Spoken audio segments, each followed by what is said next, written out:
know what they say. It takes a village to raise a child. You see, that leaves the mom free to raise hell.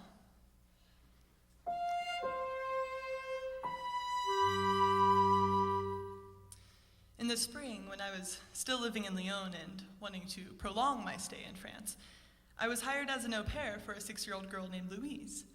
And so when June came, I hopped on a train and moved to the Southwest, taking with me all that I had.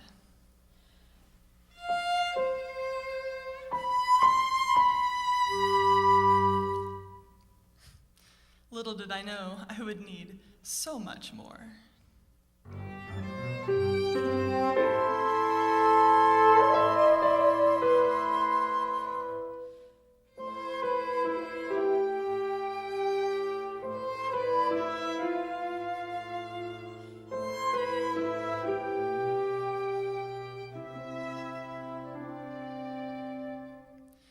Louise and her mom and dad lived in a tiny village between laughter and cringing. If I ever wondered what I was doing this far away from home, I would just look at the landscape so familiar. It was though it were borrowed from Oregon, and I could make believe that I was still there. Beyond endless vineyards, blue mountains in the distance disturbed the horizon just enough to make the boundary between earth and sky uncertain. As for me, well, I was sure of one thing. Home was back where I had left it.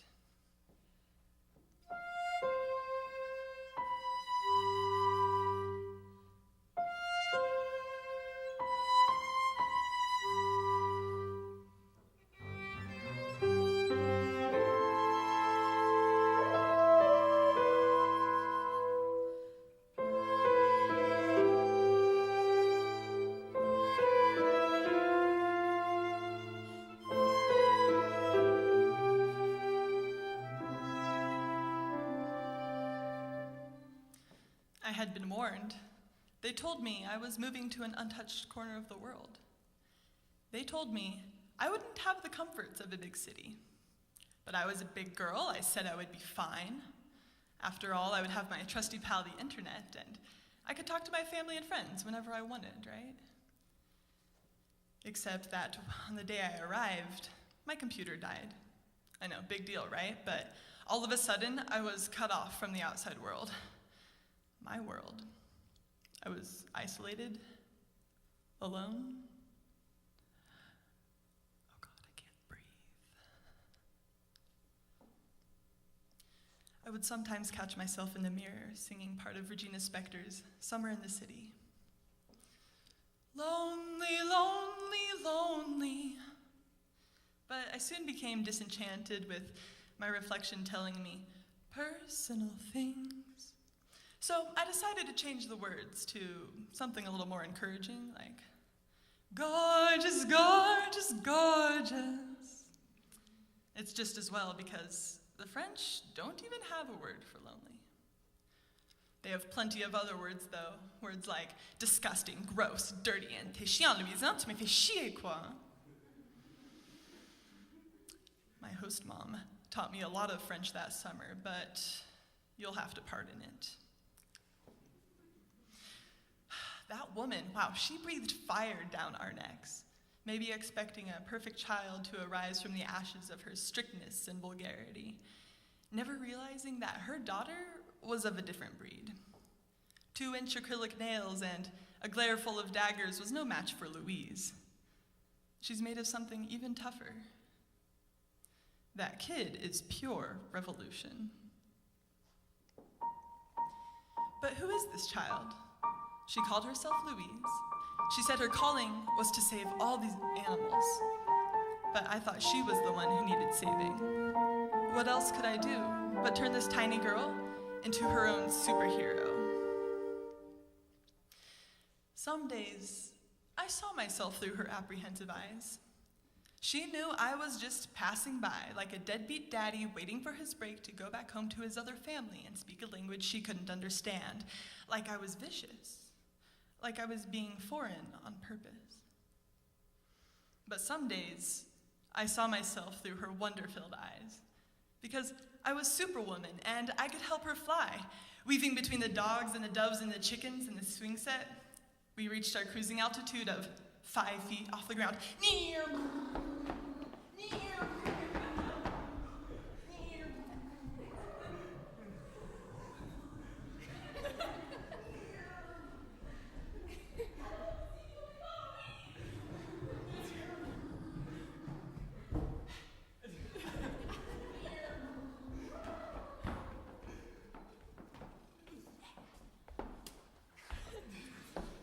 I'd tell you something.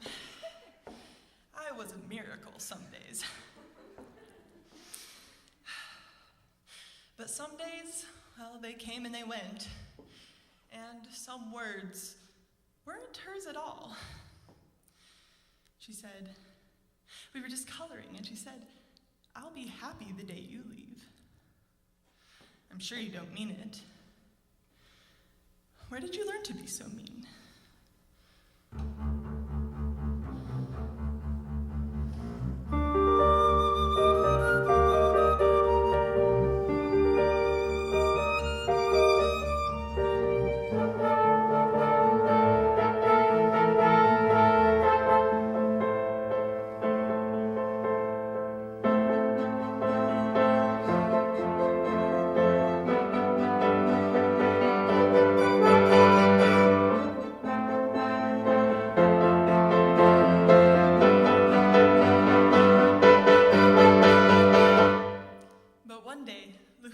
To me and said, Ella, let's play Rescue the Baby Bonobo.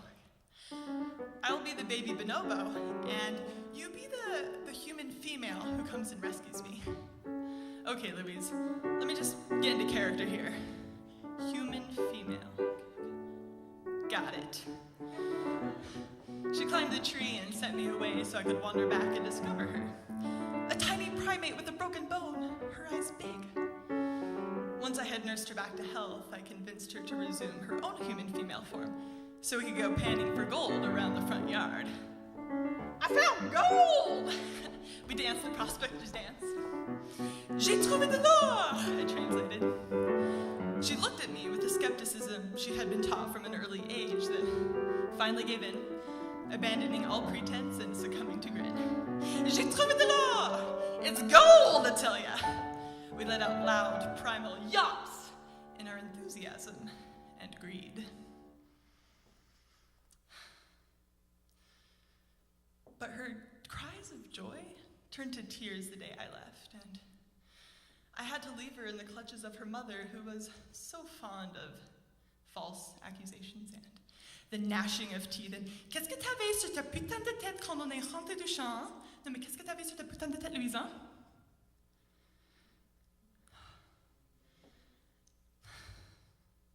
I wanted to stand my ground, say no, put my foot down. But I just stood still. I left her with the creature who so loved profanity that she saved it all for herself. But that's okay, because apologizing is only for children, no matter who or what was wrong.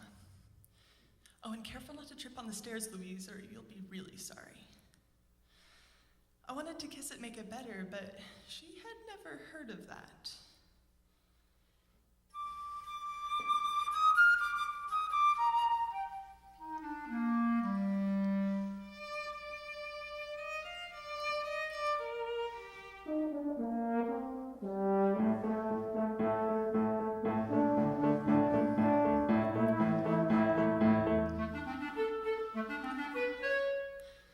So when you come back for all the animals, Louise, and you rescue all the wounded at heart, don't forget to come back for your mother.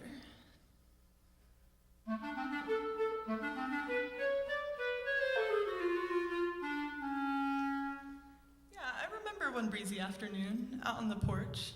Louise was sitting on my lap, talking to the chickens and rabbit, as she was wont to do. Coucou, ma belle, ça va?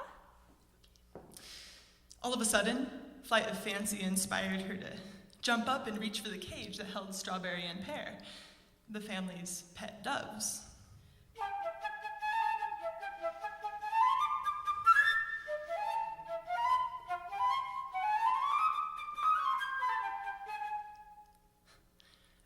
there and watched helplessly as one of the fruits flew away because Louise opened the door to the cage and the dove was set free and her mother unleashed her unique and pure fury.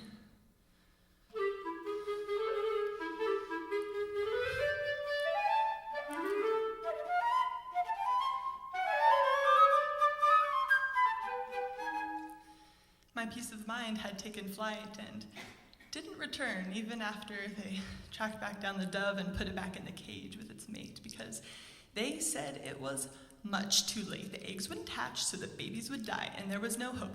Now clean up this mess and get ready for dinner, she said with a sigh that was more like a weapon than a sign of defeat.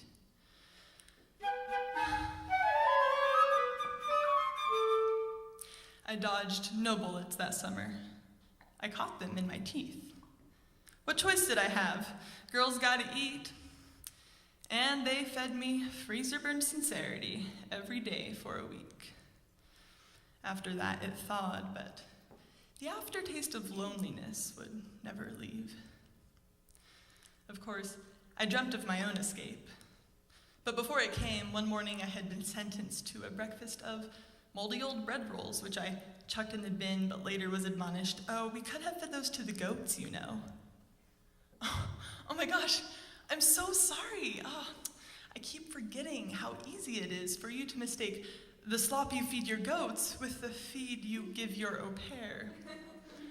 How foolish I was to even try and compare their worth with mine. But what you didn't realize is something your daughter knew all along. I'm no nanny goat. I'm a human female. Of course, I had wanted to go almost as soon as I had arrived, but, Louise needed me. That's what I kept telling myself anyway, and my own mom told me one more thing that made me stay. She said, "Ella, you've been given more than enough love to share with Louise." I still wondered how much of a difference I really made. If I was just someone they could leave or take. But by the end of that summer, I knew who I was. Because a child cannot simply take her leave when the going gets rough and her mom is impossible to please. Je serai contente le jour que tu partiras. That's not a nice thing to say, and you know it's not true. J'ai trouvé de l'or! It's gold, I tell ya. Why can't you stay until the end of the summer? Il faut que j'aille, Louise. I have to go. When I finally left, I knew I had done what was right. On the train that took me to Paris, I let my eyes wander across the scenery so familiar, the blue mountains, the fields of grapes, and I imagined Louise growing up a little every day, growing into her cape, ready to rescue the small and the broken. And I know she won't be one of them.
You are on the map. You're a starting point and a destination. But how you get to where you're going is not by bus or metro, but by playing music on the street. And getting coins thrown at your feet. And getting lost like you mean it. Not resting till you've seen it. The legends, the stories, the revolutions made real. A guillotine in the shadow of a Ferris wheel. Turning pages of history into confetti, it's a parade every day. By walking on cobblestones still wet from the rain that poured for the Kings Louis, Voltaire, and Hemingway. And by asking a perfect stranger, will you be my best friend for the next 2 days? He laughs and says, yeah, okay. And by rounding up Australians and having a picnic until 3 a.m., knowing that you'll never see these people again.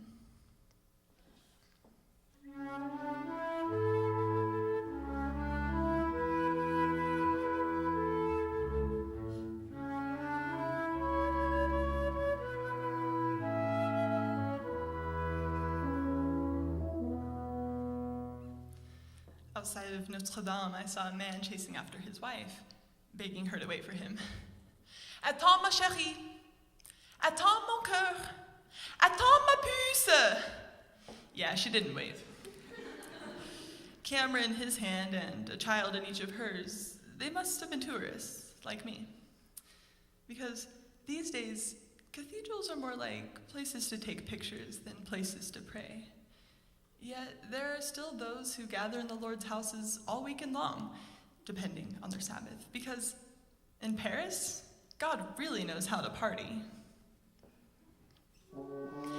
In every cathedral or synagogue or mosque, the temptation to convert flirted with my imagination, and for a brief moment, I did convert, not from a religion, but to a way of thought.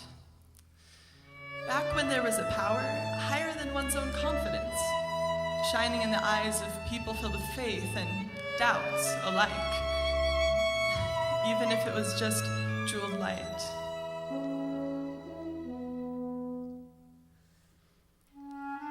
Back when a temple was not just a building, but a gesture frozen in time, arches skimming the line between the end of sky and the beginning of heaven. So Christmas in Lyon came and went, and that's a story for a different day. But a few days later, I found myself wandering around an underground labyrinth, finally ready to surface in the City of Lights. Oh, I was so excited. I charged up the metro stairs, ready to embrace Paris like an old friend, forgetting that she didn't know me, had never even heard of me. Okay. Slightly embarrassed, I stepped back to consult a map, which I was surprised to see consisted of more than just directions to the Eiffel Tower. Excuse-moi, c'est où la Tour Eiffel? C'est grand et c'est... Oui, c'est... Ah, c'est pas là-bas. Merci, super, bonne journée, okay. So, no matter how often I go or during what season I stay, it's difficult to not feel like I'm just living out a cliche when I sit down at a cafe and think, oh, how quaint. I mean, the waiters are, of course, laughing at me, but the voices in my head are laughing with me because I'm drinking coffee where Michel de Montaigne once spilled one all over his essays, and I spy a camera and I realize I'm an extra in an independent film. And so I'm suddenly grateful that French social norms dictate that women wear makeup, and I complied, so I'm feeling quite glamorous. Paris. It's not really a second home, it's just that my first one followed me halfway across the world. One day in March, I was wandering around downtown and I found a blue Prius parked outside the Palais de Justice, as though my mom had just driven straight through 9 time zones to pick me up after a long day of study abroad. I could just see her stepping out of the car and saying, "Hi, Pumpkin, how was your day at France? Ready to come home?" And probably like a little brat, I would say something like, "Oh, Mom, can't I stay a little bit longer? It's so cool here." Just like I pictured. Because a lively capital of the world bustled in my mind long before I ever came to France, fabricated from the stories and pages and stories and adventures that I'd seen on screens and pages and on the lips of friends and acquaintances. So, even if it's a little big and a little cold, still, it's Paris.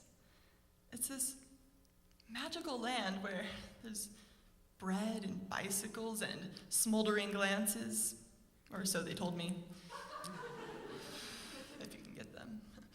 Over the years, I had built the city myself, and so of course I felt right at home in my house of postcards.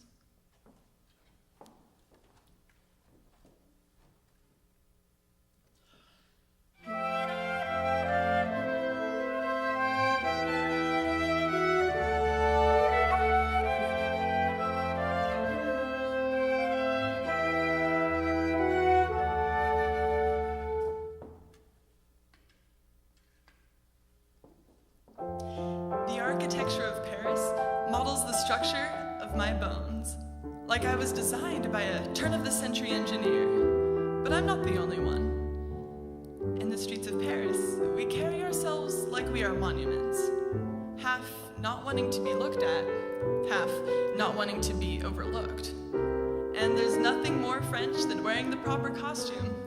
High-heeled boots and scarves like I invented them. Like this is my home where I play dress-up. And everyone plays along. No, I've never been one for just passing by. This city belongs to me. These are my bridges because the arches fit my wandering feet perfectly. And these are my museums, preserving what I hold dear. Oh, and this right here? Yeah, this is my fancy hotel lobby, when I dress like I'm a guest. And I'm riding the elevator look they give me, like I belong here. Because I do.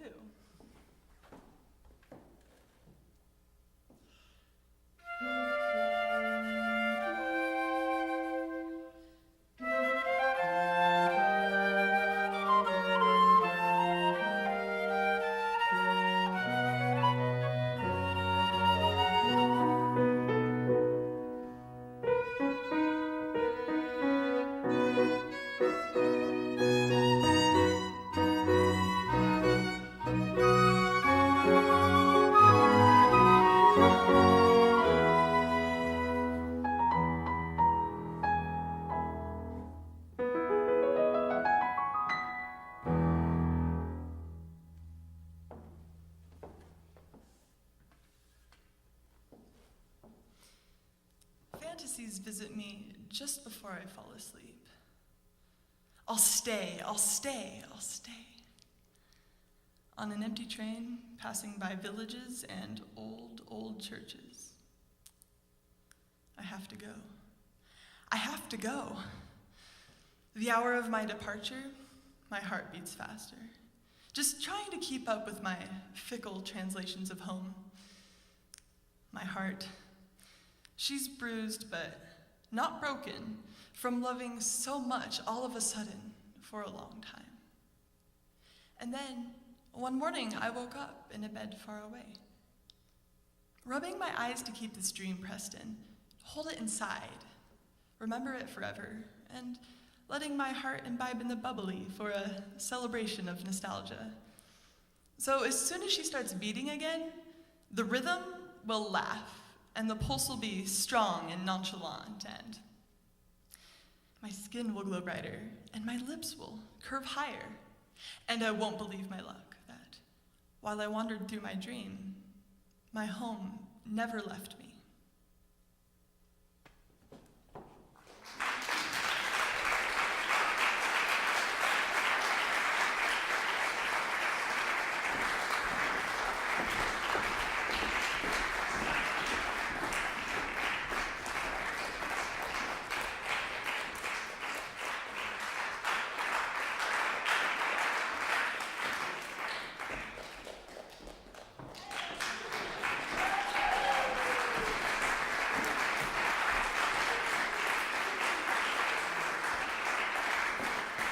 Thank you everyone for coming. There is a small reception, I'm told, in room 150 that my parents set up, so feel free to come and shoot the breeze with me, and oh, flowers for me.